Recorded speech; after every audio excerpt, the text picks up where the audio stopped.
जय हिंद दोस्तों, कैसे हो आप सब लोग। आशा करते हैं आप अच्छे होंगे और अपने लक्ष्य को प्राप्त करने में प्रयासरत होंगे। तो आज हम इस प्लेटफॉर्म के माध्यम से जो वर्ल्ड हिस्ट्री हम पढ़ रहे हैं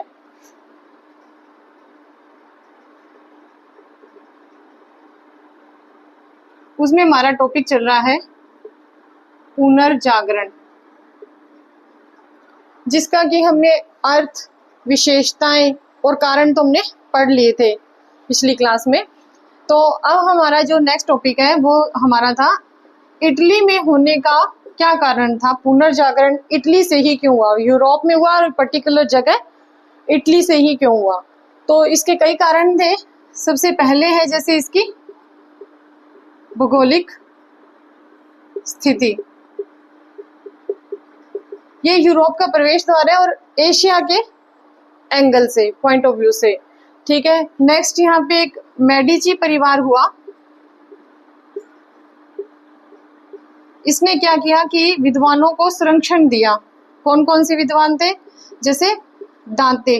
ठीक है, विद्वानों को संरक्षण दिया। ठीक है, दांते को, बुकासियो, दोनोतल्ला,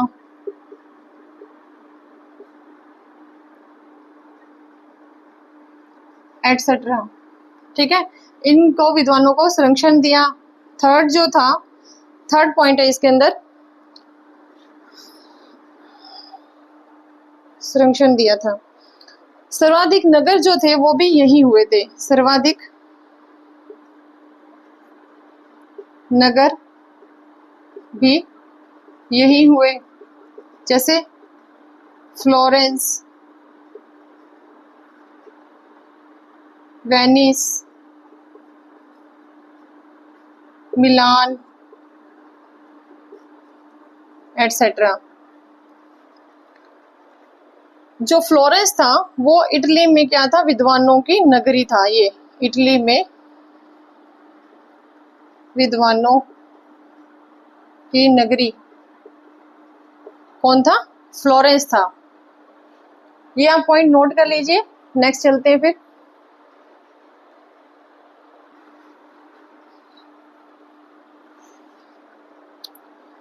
नेक्स्ट पॉइंट है इसका फोर्थ, ये प्राचीन रोमन साम्राज्य जो था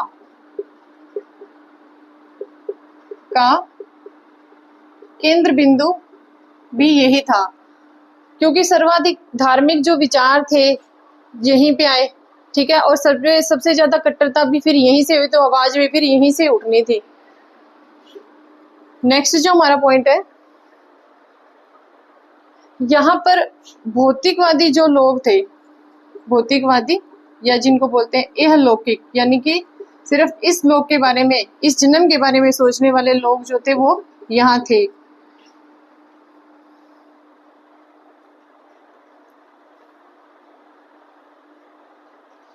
और यहाँ पर दूसरा यह था कि जो मैनर प्रणाली यानी कि सामंतवादी जो प्रणाली थी, सामंतवाद जो था वो यहाँ पर कम था। इसके अलावा और भी कई कारण हो सकते हैं, लेकिन मेन जो हमारे कारण है वो ये 6 पॉइंट बनते हैं इसके। ठीक है, ये आप नोट कर लीजिए। इसके बाद जो इसका जो प्रभाव पड़ा, पुनर्जागरण का जो प्रभाव है वो हम देखेंगे किन किन क्षेत्रों में पड़ा। तो इसका जो प्रभाव है वो साहित्य के क्षेत्र में, कई साहित्यकार हुए, उन्होंने अपने साहित्य लिखे। ठीक है, दूसरा कला के क्षेत्र में, कला, चित्रकला, वास्तुकला, इन क्षेत्रों में हुआ। तीसरा विज्ञान के जो क्षेत्र हैं इन क्षेत्रों में भी हुआ। तो इनको हम अलग, इनके पूरे साहित्य, इनके बारे में पूरे, किस राइटर ने कौन सी बुक लिखी, ये सब हम साहित्य के क्षेत्र में पढ़ेंगे। वास्तुकला में, कला में, चित्रकला में जो परिवर्तन हुए, पुनर्जागरण जो हुआ वो हम कला के क्षेत्र में पढ़ेंगे नेक्स्ट क्लास में। और विज्ञान में जो है वो हम विज्ञान के क्षेत्र में जो चेंजेस हुए वो हम विज्ञान के क्षेत्र में पढ़ेंगे। हाँ, तो पुनर्जागरण जो है वो साहित्य के क्षेत्र में हुआ। पहले क्या होता था कि अगर कोई भी साहित्य लिखा जाता था तो वो धार्मिक होना चाहिए। अगर धार्मिक साहित्य नहीं लिखा जाता था उसको जला दिया जाता था। और कॉमन भाषाएं थी जैसे लैटिन में या ग्रीक भाषा, इन दो ही भाषाओं का लिखने में यूज होता था। लेकिन उसके बाद जैसे पुनर्जागरण हुआ तो स्पेनिश में और फ्रांसीस में, पुर्तगाल, अंग्रेजी, इन भाषाओं में भी साहित्य लिखा जाने लगा, और जिससे कि उनके जो वो बंधनों से मुक्त हुए, ठीक है, और अपने विचारों का उनका आदान प्रदान हुआ। धर्म निरपेक्ष जो लेखन है वो शुरू हुआ। तो सबसे पहले हम साहित्य के क्षेत्र में जो हुआ था, पुनर्जागरण जो हुआ, साहित्य क्षेत्र में जो चेंजेस आए, जो लेखन कला विकसित हुई, वो सबसे पहले हम देखते हैं यहाँ पर इटालियन साहित्य जो है वो लिखा गया। इटालियन साहित्य के त्रिरत्न थे दांते, बुकासियो और पेट्रार्क, ठीक है। तो सबसे पहले हम यहाँ पर दांते को पढ़ेंगे। ये इटालियन साहित्य का जनक थे। दांते कौन थे? इटालियन साहित्य के जनक थे, और पुनर्जागरण का इनको अग्रदूत भी कहा जाता है। इनकी जो पुस्तकें हैं, सबसे पहली है डिवाइन कॉमेडी, उसके बाद मोनार्कियो, वितानो, द वल्गरी इक्योशिया। ये एक बार में तो याद नहीं होते हैं, लेकिन ऐसे है कि आप बार बार जब रिवाइज करोगे तो उसके बाद ये याद रहना स्टार्ट हो जाते हैं, ठीक है। तो इन्होंने जो है वो लिखना स्थानीय भाषा टस्किन में लिखना भी शुरू किया था। इन्होंने स्थानीय भाषा टस्कनी जो थी उसमें भी लेखन किया था इन्होंने। द वल्गरी इक्वेशिया ये इन्होंने लेटिन में लिखा था, लेटिन भाषा में, ठीक है। तो साहित्य के क्षेत्र में जो हमने सबसे पहले पढ़ा है इटालियन साहित्य। इटालियन साहित्य के त्रिरत्न है दांते, बुकासियो और पेट्रार्क। और दांते के बारे में हम पढ़ रहे हैं कि दांते जो थे वो इटालियन साहित्य के जनक थे, और पुनर्जागरण का इनको अग्रदूत बोला जाता है। और ये इनकी 4 किताबें हैं जो इम्पोर्टेंट है, काफी बार एग्जाम में पूछी भी गई हैं। नेक्स्ट हम साहित्य के क्षेत्र में इटालियन साहित्य जो हम कर रहे थे उसमें नेक्स्ट है टॉपिक पेट्रार्क। पेट्रार्क जिनको मानववाद का जनक कहा जाता है और पुनर्जागरण का पिता भी कहा जाता है, और प्रथम आधुनिक व्यक्ति भी इनको कहा जाता है। कई बार यही एग्जाम में पूछ लिया जाता है कि पुनर्जागरण का पिता किसको कहते हैं, या प्रथम आधुनिक व्यक्ति किसको कहा जाता है, मानववाद का जनक किसको कहा जाता है। पिछली क्लास में आपको मैंने बताया था कि मानववाद का जनक तो पेट्रार्क को कहा जाता है, और मानववाद का राजकुमार किसको कहते हैं? इरेस्मस को कहते हैं, ठीक है। तो ये इनके 4 किताबें हैं, जिसमें फैमिलियर लेटर्स, साइनेट्स जिसको चतुर्दशी भी बोलते हैं, अफ्रीका, और लाइव्स ऑफ इलिस्ट्रियस मैन। अब इनके बारे में कई बार वर्णन वगैरह भी पूछ लिया जाता है कि काल्पनिक जो पत्राचार हुए थे अरस्तु और प्लेटो के बीच में, अरस्तु और प्लेटो के बीच में जो काल्पनिक पत्राचार हुआ उसका वर्णन यहाँ पर इसमें मिलता है। उसके बाद है साइनेट्स जो कि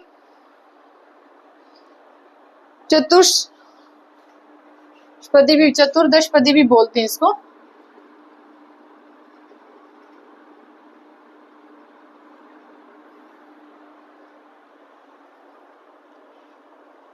और अफ्रीका ये एक गीत है, इन्होंने एक गीत लिखा था जो कि सिपियों के जीवन पर था।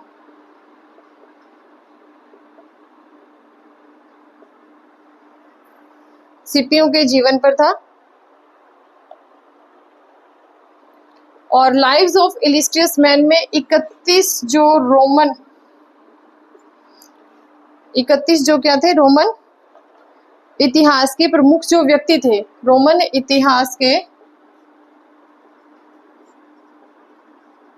प्रमुख व्यक्तियों के बारे में लाइफ ऑफ इलिस्ट्रियस मैन में लिखा हुआ है, ठीक है। तो पहले हमने दांते के बारे में पढ़ा।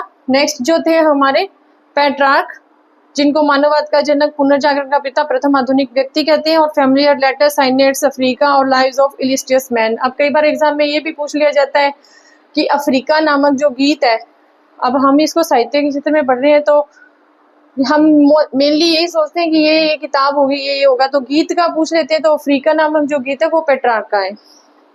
नेक्स्ट हम इटालियन साहित्य में पढ़ने जा रहे हैं बुकासियो और मैकियावेली।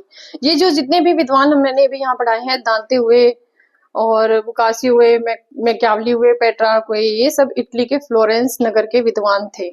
ठीक है, तो यह भी एक बड़ा कारण था कि इटली में पुनर्जागरण वहीं से स्टार्ट हुआ, इतने बड़े बड़े विद्वान जो वहां थे। उसके बाद हम बुकासियो के बारे में पढ़ते हैं। ये पेट्रार्क के शिष्य थे और इतावली गद्य का इनको पिता कहा जाता है, बुकासियो को। अब नेक्स्ट थी जो डेकेमेरोन, और इनकी ये बुक्स है 4। Decameron, Genealogy of God, Fiammetta, Oedipus Odyssey का इन्होंने अनुवाद किया था। ये आप नोट कर लीजिए। जीनियोलॉजी ऑफ गॉड में ये है भगवान की वंशावली मिलती है।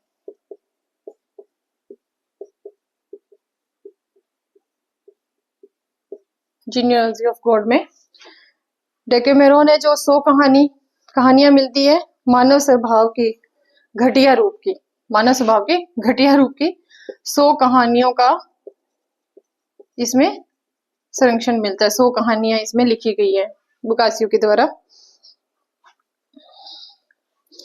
नेक्स्ट जो थे हैं मैकियावेली, ये भी फ्लोरेंस नगर के रहने वाले थे। इनको राज व्यवस्था का लेखक कहा जाता है, आधुनिक चाणक्य भी इनको कहा जाता है। और ये 4 इनकी बुक्स है जो the Prince, history of Florence, art of war, discourses of Levi और मेद्रागोला। ये इंपॉर्टेंट है, काफी बार पूछी गई। द प्रिंस जिसका प्रकाशन 1513 में हुआ, ये नोट कर लीजिए आप। मेद्रागोला एक नाटक है मैकियावेली के द्वारा लिखा गया। डिस्कोर्सेस ऑफ लिवी, लिवी एक इतिहासकार थे। लिवी जो थे वो रोमन इतिहासकार थे। लिवी रोमन इतिहासकार थे। ठीक है, तो ये 4 हमने इटालियन साहित्य के विद्वानों के बारे में पढ़ा है, दांते, पेट्रार्क, बुकासियो और मैकियावेली। फिशर जो थे, मैकियावेली के बारे में फिशर ने एक बात कही थी,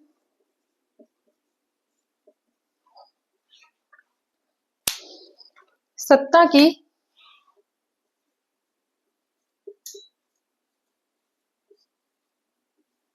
राजनीति का कलाकार।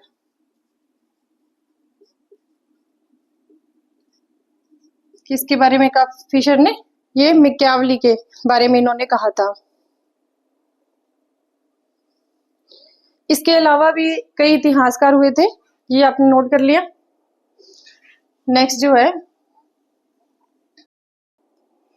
इटालियन साहित्य ही अभी हमारा चल रहा था, जिसके अंदर और जो है वो लोरेंजो वाला, ठीक है, ब्रूनी, ये भी इटालियन इतिहासकार हैं, और एल्बर्टी।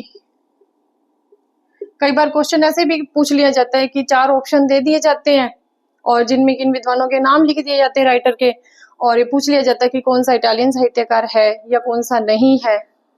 ठीक है, लोरेंजो वाला जो थे ये फ्लोरेंस के रहने वाले थे। ये भी इनको ऐतिहासिक आलोचना का वास्तविक जनक कहा जाता है। ऐतिहासिक आलोचना का वास्तविक जनक कहा जाता है। किसको कहा जाता है? लोरेंजो वाला को कहा जाता है। तो इसी के साथ ही हमारा जो है इटालियन साहित्य जो है वो कंप्लीट होता है। जय हिंद दोस्तों।